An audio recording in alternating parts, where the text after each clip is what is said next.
présentation. Donc, Monsieur Jean-Alain Thierry pour le groupe Gioventù Centrodritto. Vous avez la parole. Merci, Monsieur le Vice-président. Je vous remercie à mon tour pour la qualité de ce rapport et cette belle présentation. Ça sera juste une petite remarque et après qui débouchera sur peut-être une idée à développer dans l'avenir. Donc voilà, comme cela a été mentionné dans le rapport, la Corse est sujette à des crues courtes et intenses qui risquent de devenir plus fréquentes au cours des prochaines années à cause des changements climatiques dans l'avenir. Il a été également mentionné, outre les besoins en eau pour la population, les besoins agricoles et l'augmentation de l'évapotranspiration des cultures agricoles. Or, les principales propositions se font autour de l'agrandissement et du renforcement des barrages ainsi que de leur capacité de rétention d'eau. S'il y a perte en eau pour les plantes à cause de la chaleur, il risque aussi d'y avoir évaporation en eau plus importante au niveau des barrages à cause de l'évaporation et de l'augmentation de la chaleur.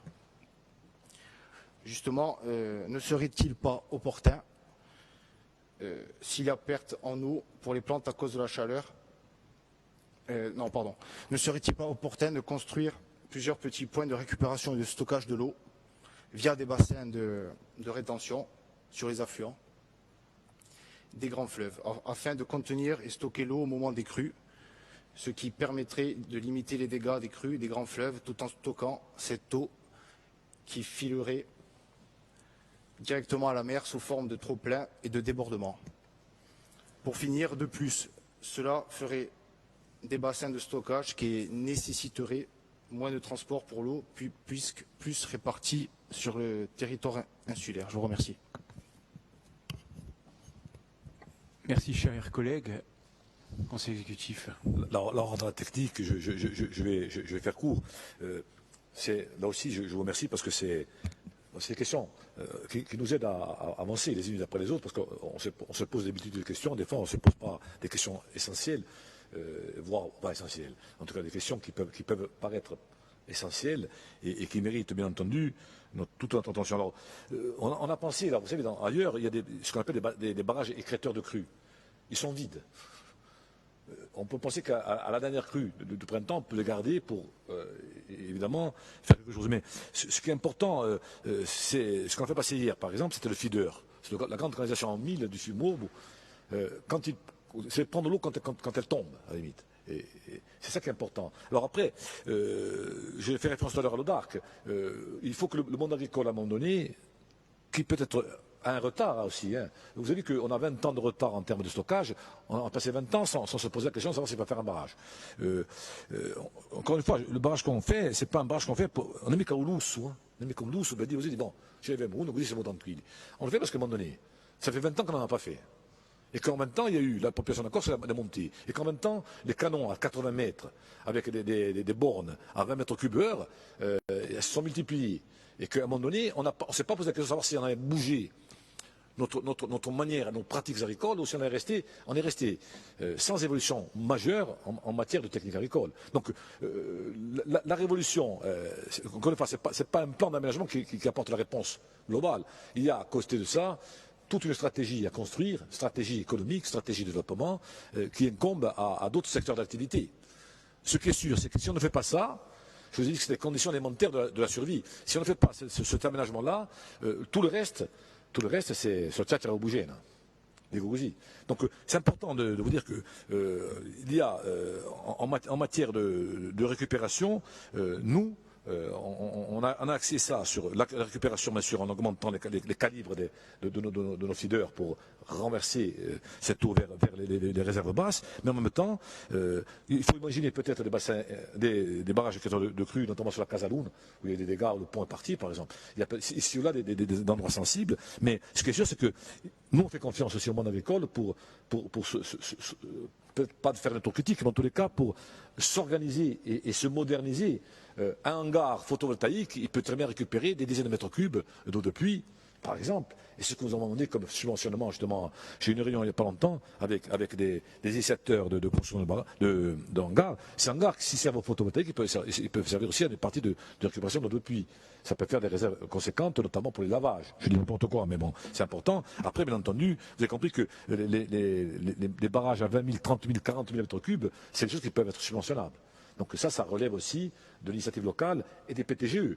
L'élu local doit à un moment donné sur son territoire, avec son PADD, son PADUC local en IRA, doit pouvoir à un moment donné écrire son territoire. Nous serons là en tant que maître d'ouvrage s'il le faut, et pour accompagner, mais on ne peut pas, ici ou là, répondre à l'ensemble des. Imaginez que nous avons quand même pratiquement bientôt 15 000 clients. Déjà sur nos réseaux. Donc il y a toute une construction à faire. Et c'est là que la transversalité doit s'opérer. Aujourd'hui, on est à la phase 1 de l'aménagement, mais la transversalité doit s'opérer. Et je vous prends le cas. Je prends un cas simple. J'étais dans le Cap, j'étais à Maginadio. Maginadio, les réserves, c'est 48 000 mètres cubes au Stoulone. Réserve outre, construite par l'office hydraulique. Si demain on fait 2 hôtels, et qu'il y a 2 années de sécheresse, l'hôtel n'accueille plus personne. Ça veut dire quoi? C'est qu'à un moment donné, le local doit. Alors, on va répondre de manière macro avec peut-être un barrage sur la Quadiniaise, mais en même temps, il faut que les schémas locaux, il faut que les élus locaux aussi mettent fassent un peu d'ingénierie, en tous les cas. Alors, c'est important avec l'agence de l'eau, mais là, je parle d'eau potable, hein, mais je parle aussi d'eau agricole. Il faut que l'initiative locale, aujourd'hui, prenne son élan. Et c'est un peu, en venant ici, c'est un peu vous dire, allez, on va tout gagner. On l'a fait et ça part d'en haut. Maintenant, il faut que la base réponde et surtout propose, innove et construise avec nous. Mais encore une fois, on n'aura pas toutes les réponses à disposition parce que, encore une fois, ça relève aussi de l'initiative locale et surtout d'une réflexion qui peut être différente d'un territoire à l'autre. Parce qu'il y aura des défis différents, des objectifs économiques, démographiques différents. Je ne vais pas dire la même chose à Castineda que je dirais à Sagone. Donc voilà, bon, j'essaie je ne sais pas s'il y a besoin Madame Casayan, allez, on va aux techniques, allez. Vous proposiez en fait de mettre en œuvre des dispositifs de stockage plutôt sur les petits affluents que sur un grand cours d'eau et plutôt sur des petites quantités qu'un grand stockage. Les difficultés qu'on aurait à exploiter des affluents plutôt qu'un grand cours d'eau, elles sont de plusieurs natures. Bon, d'abord, pour réaliser un stockage, il faut qu'on ait une topographie qui s'y prête, qu'il y ait ce que l'on appelle un verrou, donc des dispositions topographiques qui permettent de stocker de l'eau dans un milieu qui est pas trop perméable, donc des aspects comme ça qui font que on se situe plutôt sur des endroits, sur des grands cours d'eau.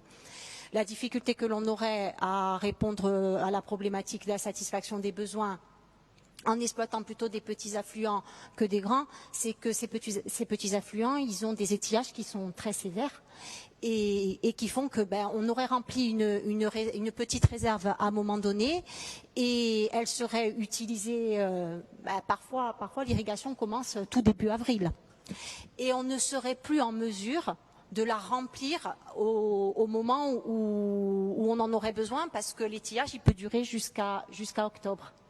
Donc l'intérêt de faire un grand stockage, c'est qu'on va être capable de le remplir entre février et mars et qu'il va répondre à l'ensemble des besoins qui peuvent démarrer début avril et se terminer, les périodes d'irrigation elles peuvent se terminer parfois certaines années au 30 novembre.